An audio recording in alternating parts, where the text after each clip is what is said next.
Hello, hi, जय जनीन। Welcome to astro Aarti channel. आज मैं फिर से एक नया वीडियो लेकर आई हूँ। ठीक है, फिर से मैं एक न्यू सीरीज स्टार्ट कर रही हूँ। बहुत लोग मेरे को बहुत टाइम से मैसेज कर रहे थे कि ईयरली प्रेडिक्शन पे आप वीडियोस बनाइए। ठीक है, तो मैं ईयरली प्रेडिक्शन पे ही लेकर आई हूँ 2025 का। अब ये वाले जो सीरीज़ है मेरी, ये 4 मेजर प्लैनेट्स पे मैं बनाई हूँ वीडियो। वो कौन कौन से प्लैनेट्स हैं? Jupiter, Saturn, Rahu and Ketu. अब ये ही 4 प्लैनेट्स क्यों हैं? क्योंकि एस्ट्रोलॉजी में मेजरली ये ही 4 प्लैनेट्स होते हैं जो एक राशि में बहुत लंबे टाइम तक के लिए रहते हैं। ठीक है, तो इसलिए मैंने इनका वेटेज बहुत ज़्यादा होता है। ठीक है, तो इसलिए मैंने ये 4 प्लैनेट्स के आधार पे बनाया है। ठीक है, और बहुत कम ऐसा होता है कि ये 4 प्लैनेट एक साथ ही ट्रांजिट कर रहे हों। ठीक है, तो इस साल ये चारों प्लैनेट्स एक साथ ट्रांजिट कर रहे हैं। ठीक है, मैं डेट्स आपको बता देती हूँ। ठीक है, जुपिटर ट्रांजिट कर रहा है 14 मई 2025 को, और वो जेमिनी मिथुन में रहेगा 1 जून 2026 तक। ठीक है, जुपिटर ऑलमोस्ट 1 ईयर रहता है एक राशि में। ठीक है, सैटर्न ट्रांजिट कर रहा है 29 मार्च 2025 से लेके 23 फेब 2028 तक, जो कि पाइसेस साइन मतलब मीन राशि में भ्रमण करेगा। ठीक है, थर्ड है राहु केतु। ठीक है, राहु केतु आप जैसे आपको पता होगा दोनों एक साथ ही ट्रांजिट करते हैं, तो ये 18 मई 2025 से 5 दिसंबर 2026 तक ट्रांजिट करेंगे। ठीक है, राहु ट्रांजिट करेगा आपका एक्वेरियस कुंभ लग्न में। ठीक है, और केतु और करेगा आपका लियो और सिंह राशि में। ठीक है, तो ये टाइमलाइन मैंने आपको दी है। अब मेरा ये जो प्रेडिक्शन है ये तभी से स्टार्ट होगा जब ये प्लैनेट्स ट्रांजिट करेंगे। उससे पहले, इन डेट से पहले की जो रहेगा वो वही इम्पैक्ट रहेगा जहाँ पे अभी करेंटली वो प्लैनेट ट्रांजिट कर रहे हैं। फॉर एग्जाम्पल, ठीक है, 14 मई 2025 को जुपिटर ट्रांजिट करेगा, तो मेरा प्रेडिक्शन उस डेट से रहेगा। उससे पहले का प्रेडिक्शन वो रहेगा जो जुपिटर टॉरस राशि में जो करेंटली ट्रांजिट कर रहा है। ठीक है, आप लोग को समझ में आ गया? ठीक है, अब मैं इंडिविजुअल राशि के वीडियोस अपलोड करूंगी। ठीक है, तो आप लोग वहां से देखना स्टार्ट कर सकते हैं। मेरा ये जो प्रेडिक्शन रहेगा ये लगन के पे आधारित रहेगा, या फिर आप लोग मून साइन से भी दे सकते हो, लेकिन मेन वेटेज इसका लगन से ही रहेगा। ठीक है, प्लीज़ ये वीडियो सनशाइन के अकॉर्डिंगली नहीं देखिएगा। ठीक है, मैं पहला लगन लेकर आई हूँ। ये है एरीज लगन, जिसको बोलते हैं मेष राशि। ठीक है, एरीज लगन के लिए जुपिटर ट्रांजिट करेगा जेमिनी साइन में, जो कि आता है 3rd हाउस में। ठीक है, जुपिटर 3rd हाउस में रहेगा। अब ये वो वीडियो वो लोग भी देख सकते हैं जो सीखना चाहते हैं एस्ट्रोलॉजी। ठीक है, मैं बहुत सिंपल लैंग्वेज में बहुत इंडिविजुअली एक एक हाउस लेके एक्सप्लेन करूँगी, तो आप लोग उस चीज़ को समझ सकते हो। ठीक है, अब 3rd हाउस किस चीज़ का होता है? सबसे इम्पॉर्टेंट 3rd हाउस होता है कम्युनिकेशन का। जुपिटर जहाँ पे भी बैठता है उस हाउस को एक्सपैंड करता है, पॉजिटिव वे में एक्सपैंड करता है, क्योंकि जुपिटर ही सबसे ज़्यादा सात्विक प्लैनेट होता है, सबसे ज़्यादा पॉजिटिव प्लैनेट होता है। ठीक है, अब वो क्योंकि कम्युनिकेशन के घर पे बैठा हुआ है तो आपकी कम्युनिकेशन को इम्प्रूव करेगा। ठीक है, जो लोग इंटरव्यू फेस करना चाहते हैं, अब बहुत टाइम से इंटरव्यू अटका हुआ है, आप क्यों, अब जो भी आप लोग कम्युनिकेट करोगे वो आपके इंटरव्यू तक पहुँचेगा। ठीक है, या फिर 3rd हाउस आपके सिबलिंग्स का होता है, जिनके रिश्ते खराब चल रहे थे अपने भाई बहनों से। ठीक है, छोटे भाई बहनों से, उनसे आप अब टाइम है कि आप अपने रिश्ते इम्प्रूव कर सकते हो। ठीक है, 3rd हाउस होता है शॉर्ट ट्रैवल्स का। ठीक है, तो ये जो जुपिटर का ट्रांजिट है ये आपको शॉर्ट ट्रैवल्स भी करवाएगा। अब ये जुपिटर की 3 दृष्टियाँ होती हैं। ठीक है, 5th, 7th और 9th।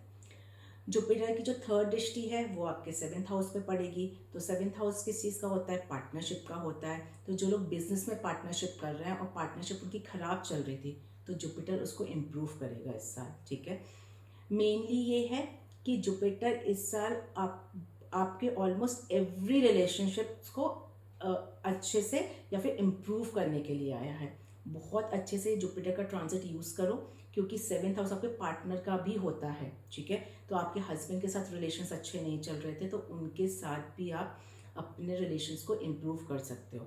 जुपिटर की 7 दृष्टि 9th हाउस में पड़ रही है। 9th हाउस किसका होता है? वो फिर से लॉन्ग ट्रैवल का होता है। तो बहुत टाइम से कहीं घूमने का प्लान कर रहे थे, नहीं हो पा रहा था, तो ये ट्रांजिट को आप यूज़ कर सकते हो।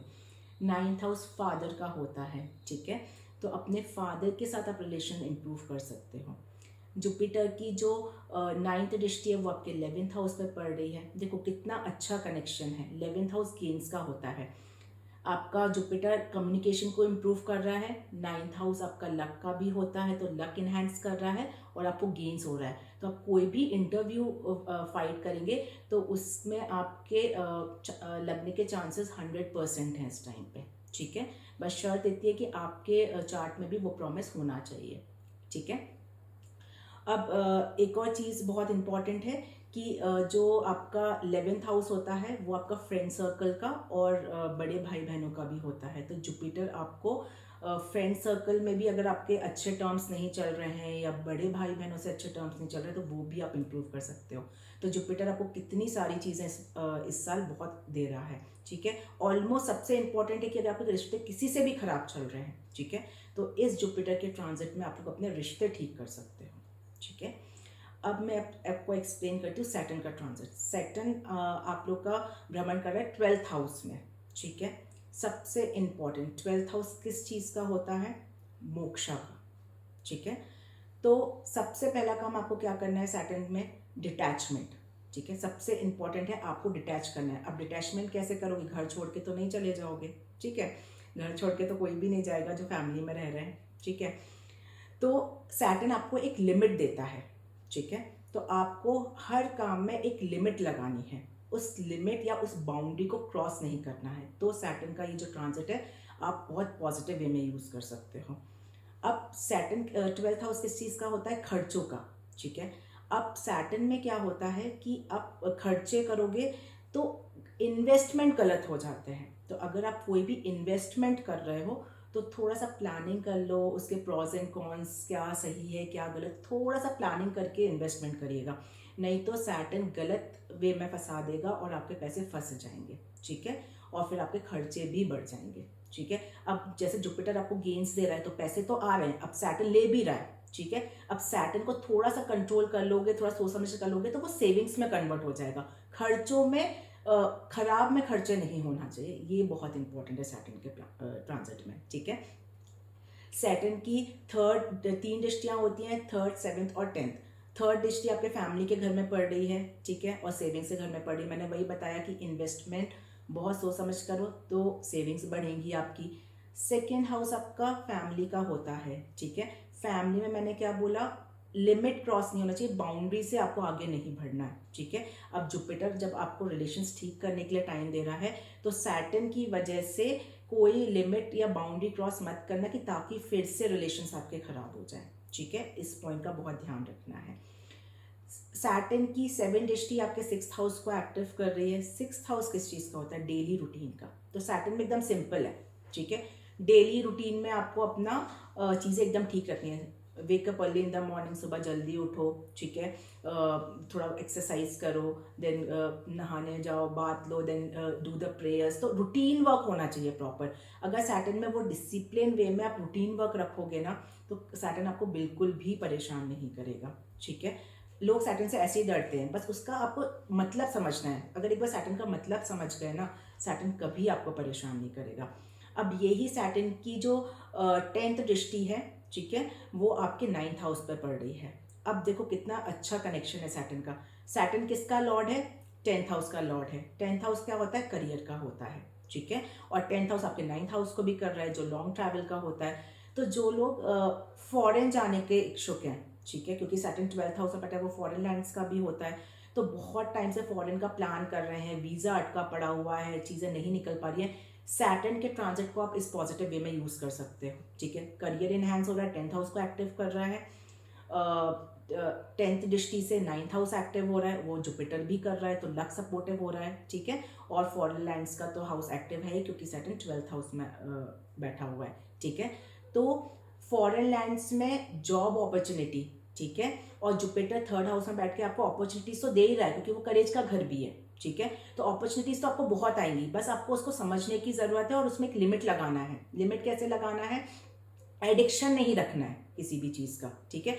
और थोड़ा पेशेंसली डील करना है। सैटर्न क्या, पेशेंस चाहिए, ठीक है। तो थोड़ा धीरे धीरे डील करना है, कोई क्विक नहीं करना है किसी भी चीज़ को लेके, बस इतना आपको ध्यान देना है। डेली रूटीन में रखोगे, नॉर्मल चेकअप करोगे तो हेल्थ इश्यूज भी नहीं देगा सैटर्न आपको, और नॉर्मली चलता रहेगा। हाँ, बस जिसको पैरों में तकलीफ है, नर्व्स की दिक्कत है, वो थोड़ा सा सैटर्न के ट्रांजिट में ध्यान रखें, ठीक है।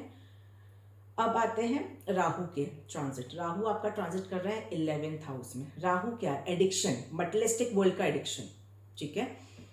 तो क्योंकि राहु मटेरियलिस्टिक वर्ल्ड का एडिक्शन है, जुपिटर ऑलरेडी आपका 11th हाउस से गेन दे रहा है, तो राहु आपको मनी तो बहुत देगा, लेकिन इलीगल वे से कमाने के तरीकों को आपको बंद करना पड़ेगा, ठीक है। क्योंकि राहु, अब जुपिटर के टाइम पे पैसा भी बहुत आएगा। सैटर्न में मान लो आपने कंट्रोल करके उसमें इन्वेस्टमेंट भी अच्छा कर लिया, तो लगता है ना हाँ भाई पैसा आ रहा है, और तो ये चीज़ राहु गड़बड़ कर देता है, ठीक है। अब जिसको एडिक्शन हो जाती है पैसों की, तो वो इलीगल तरीके से भी जाना स्टार्ट कर देता है, वो नहीं करना है।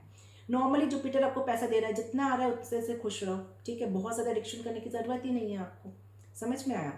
अब क्या है, राहु 11th हाउस में बैठ के आपके फ्रेंड सर्कल का भी होता है। जुपिटर ने आपके फ्रेंड सर्कल से इम्प्रूव किया आपके रिलेशन। अब राहु क्या करता है, हो सकता है कि जो आपके फ्रेंड्स पे जिस पे आप बिलीव कर रहे हो ना, वो आपको मतलब के लिए यूज़ करने लग जाएंगे, ठीक है। वो अपने मतलब के लिए आपको देखेंगे कि हाँ भाई ये तो मेरे से रिलेशन बहुत इम्प्रूव कर रहा है, चलो मैं इसका फ़ायदा उठा लेता हूँ, ठीक है। तो जो भी फ्रेंड्स हैं उसके साथ एक बार इंट्रोस्पेक्शन कर लो कि कहीं वो लोग मेरे को गलत वे में तो यूज़ नहीं कर रहे हैं, ठीक है। और सैटर्न ऑलरेडी आपको डिटैच कर रहा है, तो डिटैच क्या है? इंट्रोस्पेक्शन है बेसिकली, ठीक है। आपको क्रॉस चेक करना है, प्रॉज एंड कॉन्स निकालो कि ये पॉइंट्स अच्छे हैं, ये पॉइंट्स बुरे हैं। जो बुरे हैं उसको लीव इट, ठीक है। जो अच्छे हैं उसको और इम्प्रूव करने की कोशिश करो, ठीक है। तो ये जो राहु है, इसमें आपको फ्रेंड सर्कल के साथ में देखना है कि कहीं वो लोग आपको गलत वे में यूज़ तो नहीं कर रहे हैं, ठीक है। बहुत इंपॉर्टेंट है। पैसा तो आएगा राहु में, पैसों में तो कहीं कोई दिक्कत नहीं है।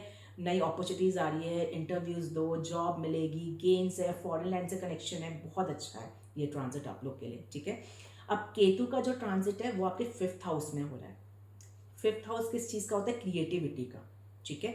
बहुत टाइम से जो लोग जैसे बोले बचपन में कुछ क्रिएटिविटी करते हैं फिर भूल गए, ठीक है, कुछ रिस्पॉन्सिबिलिटी आ गई, स्कूल में बिजी हो गए, कॉलेज में बिजी हो गए, नहीं कर पाए। अब वो टाइम है कि आप लोग वापस से थोड़ा पहले जाइए और वो अपॉर्चुनिटीज़ को या वो क्रिएटिविटी को वापस से लेकर आइए, ठीक है। तो केतु के टाइम पे उस क्रिएटिविटी के लिए बहुत अच्छा टाइम है। केतु कारक होता है, केतु भी आपको फॉरेन लैंड्स लेके जाता है क्योंकि मोक्षा का कारक है 12th हाउस में, ठीक है। तो higher education, 5th higher education का है, ठीक है। तो ऑलरेडी सैटर्न आपको फॉरेन लैंड्स लेकर जा रहा है, हायर एजुकेशन के लिए भी अच्छा है, ठीक है। लेकिन 5th केतु थोड़ा सा अनस्टेबल कर देता है हमको, ठीक है। जिस आप घर में वो बैठता है थोड़ा अनस्टेबल कर देता है। अब अनस्टेबल कैसे करेगा वो? 5th हाउस हमारा चाइल्ड का भी होता है, ठीक है। तो जिनके बच्चे बड़े हो गए हैं या कॉलेज में है तो थोड़ा सा बात नहीं सुनेंगे आपकी, ठीक है। तो थोड़ा पेशेंसली डील करना है उनसे, ठीक है। तो ये इस चीज़ का एक ध्यान रखना है।